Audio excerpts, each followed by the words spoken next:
Hello, friends, and welcome back to our makeshift booth here at the Team Draft Super League. I'm Kenji Egashira, joined this time by Chris Pakula. Chris, how are you, friend? I guess I've been better. If we're going to do the Magic player thing, where how are you just means what is your record? We're 2-4, so it's bad. We're dead. Well, you're not dead, but we're in trouble. Pretty close to dead. And this match we have on camera: Paul Cheon versus John Finkel. You've had a chance to take up the deck lists, and wow, what a deck Paul has. What do you think the match is going to play out? Well, I mean, obviously, me passing Paul's the mastery is kind of what put his deck over the top. And I was so close to taking it.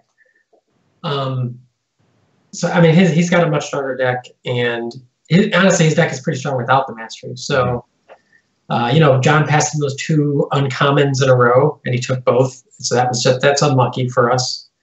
And then me passing the mastery, basically, I'm like a blue-green kind of ramp deck. So I opened Angler Drake. It's like one of the best cards you could have for that deck, right? So I was like, I don't know. Obviously, in some ways, maybe if you think maybe Paul Frios without the Liliana's Mastery, maybe you even argue that the pick was correct. That's absolutely could be the case. And well, it looks like the match is already up. So let's go down right away to the match between Paul Cheon and John Finkel.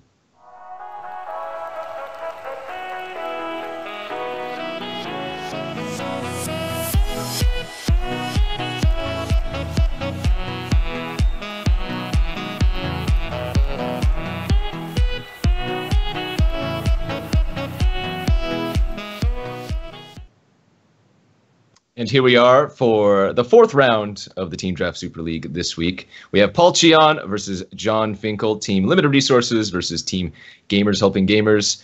Limited Resources currently up 4-2. Chris, you had a chance to go through most of the drafts. You said you were scouring through them. Was there anybody's draft who you thought they drafted just really poorly for a team draft? I haven't. I don't know. I'm not sure any of us are good enough at this in this format yet to do that. I know that Efro and Ben are convinced they know the proper pick at every juncture, but I'm not sure anyone else is convinced of that yet. So, no. I mean, your seat was really strange because your draft in some ways is so boring. Well, boring, yeah. I mean, I'm not going to disagree. My draft is very boring. I feel like your stress level must have been so much lower than mine. That's weird. Which is nice because, man. Well, apparently I was the freebie, as John said after our match. He was like, "Yeah, I had the freebie to lose, and I did." Yeah, these guys both have decent draws. John needs to get a land here, and he got it. So finds one off the Tormenting Voice. Paul with Lord of the Accursed, one of the better cards in his deck, and a pretty stacked hand. It looks like. Ooh, in a catcher's name. I didn't realize he had that as well. Yeah, just a hasty 3-power flyer here. That's all. For sure. Magma Spray did. Sorry, go ahead. What was that card called in the previous format? 3/2 haste flyer for 4. Snare Thopter? Yeah, he made his own Snare Thopter there. There you go. Yeah. Yeah, we should have done this for the last format, where I knew what I was doing. Yeah, you jammed a ton of drafts online for that format. How many did you say you did, probably? In that format, 85, I think. It's pretty good, yeah. Maybe I'd have to look. Somewhere in the 85 to 90 range. And that paid off with that top 8 in what GP was that? Orlando. It really Orlando. It's a very strange feeling to actually prepare for something more than you've ever prepared for anything and then have it pay off. It's a good thing, I would imagine. That is a good thing. It just feels like it doesn't really happen that way normally. So maybe it does, and I just haven't been preparing.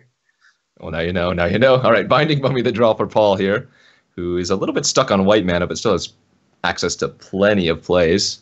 Yeah, I feel like John's deck, you can just see the effect of being a 6-man draft. Like, you have 2 drops in your deck, but they're not the 2 drops you would want. Right. And Paul's deck just doesn't have that problem. He just has it all. Has it all, and even the Lord. I think Fling's going to do a pivotal job here, taking out the Lord at some point. I think John just really needs to bank on finding his removal spells, which he's already found the spray and that Fling in hand. Man, Fling as a removal spell is not great. All right, Hyena gets in for 3 here. I guess Steamworthy, Gale Strike, and 2 Magma Sprays are the hard removal that John has in his deck that can combat the zombies. You would think a card called Watchers of the Dead would do something to zombies. Like somehow that would help. But I guess he's watching the dead go by him on their way into doing damage to John. Mm-hmm. Paul with the little troll here, giving all zombies menace at the end of Paul's turn. Look, he even has this thing. How hard is this? The Dread Wanderer. Yeah, constructed zombies. The Pro Tour winning deck right here. Yeah, yeah. You know, John's not actually in terrible shape. Fling might be aimed at the dome, as Manticore plus Fling is quite a few damage. That's true. I guess if Paul were to get sloppy, and that has to be John's plan now, right? Yep. It's funny how you went from Fling is going to kill that Lord to Fling is John's only way to win so fast. That was a very fast pivot. Well, Paul's deck is kind of absurd, so you got to go to extremes. No, you really do. I think that, that's why John having to cast Tormented Voice on turn 2 is so bad in a matchup where you feel like you have to steal games. Like, you're blue-red, you have like blue cartouche in your deck, you have Fling in your deck, you have to like get in some chip damage, and casting a Tormented Voice on turn 2 is not conducive to that. Yeah, Paul actually has pretty close to lethal here with the Inakettra's name in his hand. He might tap down the Watchers of the Dead with the Dread Wanderer, bash in with everything, and if John doesn't block, which he almost assuredly would, Paul can either win or deal 10 points of damage. Yeah, I guess the only way... Yeah, I just think, why would Paul get super greedy? I guess he could kill himself by tapping out.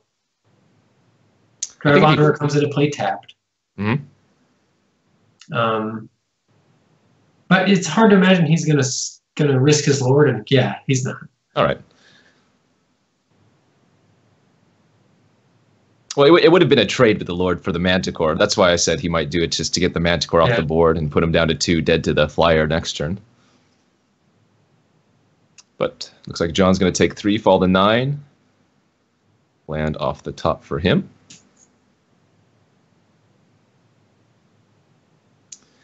Could this be the always sad cycle? Illumination. Yeah. Oh, okay, so Paul's going to use a mid-combat Stir the Sands in conjunction with Binding Mummy as a pseudo tap-down effect. That's pretty sick. That is very sick. Looks like no Fling on John's part in response. Especially when it's a 3/3. And he's got the Cradle in play. This is... Soul Stinger off the top. Not the best card for Paul, but that 1-mana Dread Wanderer going to tap something down is pretty huge. Yeah, this is just gross.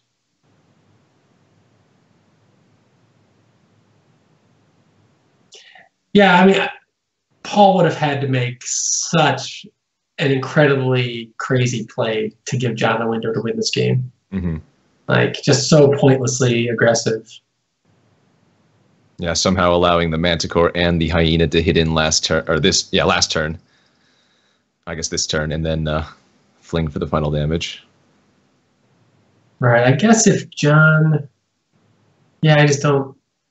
I guess if John had drawn blue cartouche, he could have cobbled something together, but... Yeah, blue cartouche with Fling was lethal with the Manticore, of course. Tap the instant taps. Yeah, Paul with the tap down for that plan. John just doing the math here of whether he wants to attack. It doesn't seem good, but... Feels like a lot of team drafts have a situation where just the team that wins feels like an abnormal amount of these drafts are determined because one team has one deck that's just so much better than all the other decks that. Right, and it's just gets them 3 of the 5 wins necessary. Usually it happens when only one player at the table is the drafter of one color. Mm-hmm. But that's not what happened here. All right, so John has decided to give up on trying to win with Fling. Flings the tapped Manticore to kill the Lord of the Accursed. Well, this is going to prolong the game, certainly. Labyrinth Guardian being embalmed. John's draft was pretty... Oh, man, what a sick play we have here. So Splendid Agony is going to take out the 1/1 and kill the Labyrinth Guardian because when it's targeted by a spell, it gets sacrificed. Dread Wanderer is going to tap down the Hyena pack. And this is going to let Paul get in for potentially 6 if he wants to go. Yeah, let me tell you, I don't want to sound like, Ben Stark, who said the word Splendid Agony about 400 times during week 1 of Team Draft Super League. But Splendid Agony has been unbelievably good tonight. Paul just killed 2 of my creatures with it. Yeah. I'm not even an aggro deck. And, it's great against Labyrinth Wanderer. It's just been really good in these matches tonight. But it is the kind of card you kind of would expect to be better when people's decks just get a little bit worse. Somehow that card gets way better, I think. For sure. Little insult to injury. Not that John would mind having that card in his hand. Little insult to injury as John draws the Limits of Solidarity after using the Fling. Yeah. No combo there, and he's going to be forced to display out. And the Insider when it no longer matters. Yep. Seeker of Insight and Insider. Yeah, Paul's deck is just operating on a different plane here. Now, Paul does have... Go ahead. I was just going to say, John's draft is in some ways very similar to your draft, where he just kind of said, you know what, red's the best color in the format. I'm going to take Magma Spray, and then he gets past kind of nothing he's excited about. And Magma Spray is a great card. You had to take a very mediocre red card, but right. John took a great one. But then his next pack was like not great, and then the pack after that, nothing really, Yeah, and then Inaketra's name is going to finish John off. He did have another Magma Spray in his deck, which could let him survive, but his board would have been wiped. So we'll take a look at sideboarding here. Do you see anything for John that could help combat the zombie horde? I don't think so. I mean, the cards he was talking about, he was toying with the idea of playing Decision Paralysis, which is a pretty bad card. But I guess if you're operating under the assumption that you need to end the game quickly and punk people out, maybe that card's much better. Could be, but it looks like sideboarding was to a minimum for both sides. And here we are for game 2 Paul Cheon versus John Finkel. Let's take a look at these hands, and both hands seem pretty nice. Yeah, the Liliana's Mastery is gross. Turn 1 drop for Paul, but John with a seemingly nice curve if he can find... Well, he doesn't even need to find some land. He has 3 2-drops. How do you like Gale Strike in this format? I think it's okay, especially with all of the cartouches running around. It's no repulse, but I'm always happy to have it in a blue deck. I think John actually second picked that as that's the card that I passed. Yeah, he did second pick it. And I don't think that pack was very good. No, it wasn't. By any means. I took a Kefnet out of it. Not because I thought Kefnet was good, but because I had first picked a blue card. Sure, yep. So I was like, okay, Kefnet's not good, but it's playable. I think it's playable. Especially in a deck with a lot of mana. John's draw is lining up really nicely here. He is stuck on lands, but a Magma Spray and a red cartouche are cards he is capable of casting in the next few turns. And Magma Spray pretty good versus the Dread Wanderer. Just good versus the zombies in general, of course. Yeah, if John draws a mountain here, he can get through a lot of damage in this early game. This is good, but that's exactly the kind of game where you're like, this Gale Strike does not... Paul, on the other hand... Oh, good ratio of lands to spells. He is going to attack here, of course. Time to Reflect. Not the best draw, but it's not awful. Oh, and it looks like he's just going to go for an ambush. on the Necrop Entangler with the start to finish. So what do you think here if you're John? He just passes with 3 mana open. Well, I think that it doesn't seem like the kind of thing. Well, so if he's only going to block with 1, so John may just Magma Spray it. Sure. John did find another mountain this turn, so it still lets him play his other 2-drop. And then he still did, he tramples, so he gets his 2 damage. But no, we decided not to. Yeah, it looks like he's just going to save it for a following turn. Better, scarier threats from Paul's board.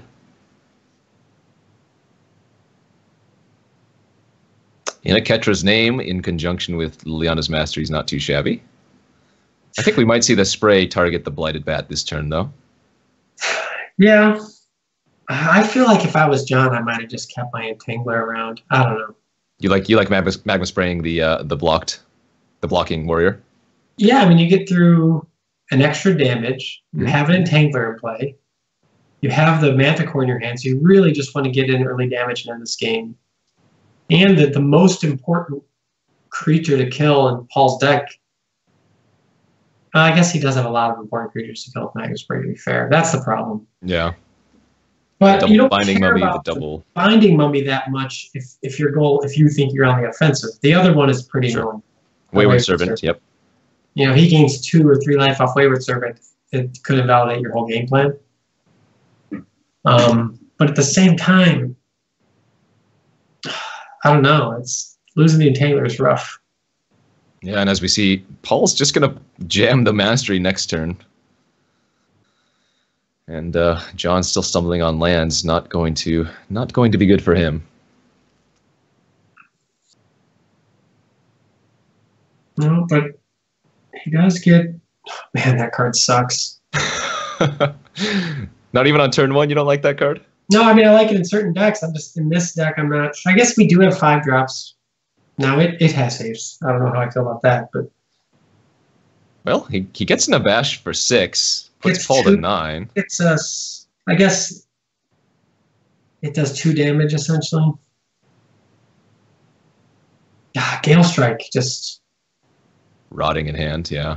And it just doesn't help you punk him out. And almost certainly still going to see Paul attack with both creatures here, I would imagine, especially with Inaketra's name in his hand. Oh, he still has the start to finish in the graveyard too if he needs to take care of a creature at some point. Yeah. Doesn't looking good. Illumination, not what the doctor ordered. I mean, he almost has to just Gale Strike the Dread Wanderer. I just don't know how he can win. It just seems impossible. Looks like we're just going to see a pass here. And this could be Paul's time to shine.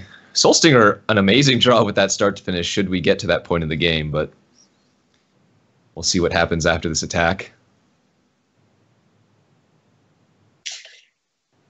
Chat kind of hanging you out to dry with with the passing of the master. I mean, I opened one of the best uncommon for my deck, really, and maybe there's a better uncommon for my deck. I'm forgetting.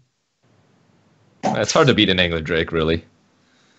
It's very beatable, actually, but it is good in my deck. Oh. Yeah, I almost took it. I almost took the Mastery. I had 1 black card at the time.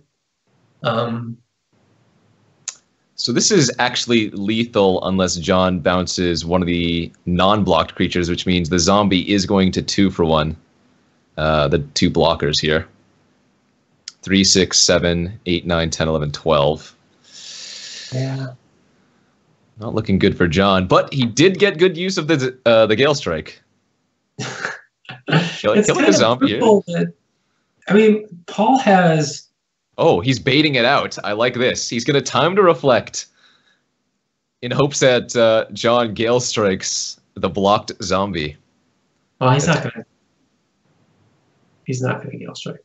I don't even know what he's going to do. It's pretty amazing. Paul seems to have more things in play, more land, and a spell in his graveyard he can cast. And his things in play are bigger. Oh, I'm sorry. The 1/1 didn't attack. I thought it would attack because it had vigilance, but looks like it is not actually lethal. Sounds like you just would have attacked. I would have. Yeah. That's what Marshall was saying before. He said you enjoy attacking. I do. All right, and now we're going to see the Gale Strike on the block token. Oh, boy. This is still fine, though. I don't even think he uses the Innocatcher's name anymore. As Soul Stinger plus Finish and Innocatcher's name the following turn is 2. Oh, did he misclick Watchers of the Dead? He didn't, did he? Because that is one of the easiest mistakes to do. Oh, he did it in... What happened there? Oh, apparently he still exiled the start to finish, even though he gets to choose. Well, he only had 2 cards, right? Or no, you get to... Oh, right. He just didn't know how it worked. Well, that's lucky. Watchers of the Dead is so easy to misclick from either side. Have you ever just killed your own Watchers of the Dead? Right, like because it doesn't ask you. Just click it once and right, then you it just dies. click it, it's gone forever. Okay, well, fling the draw for John. Oh. Oh, it looks like Soul Stinger ate the token now that the start to finish was exiled. I guess this game's not completely over, as bad as it looks. A land here would be fine. Oh, Deem Worthy, though, not so much. Not what we needed.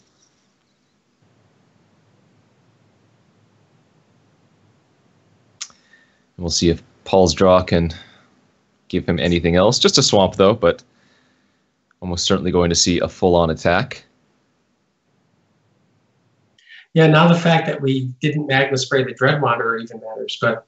Right. Yeah, and Paul doesn't even have to use the Innocatcher's name, as he gets to play the land and return the Dread Wanderer from the graveyard.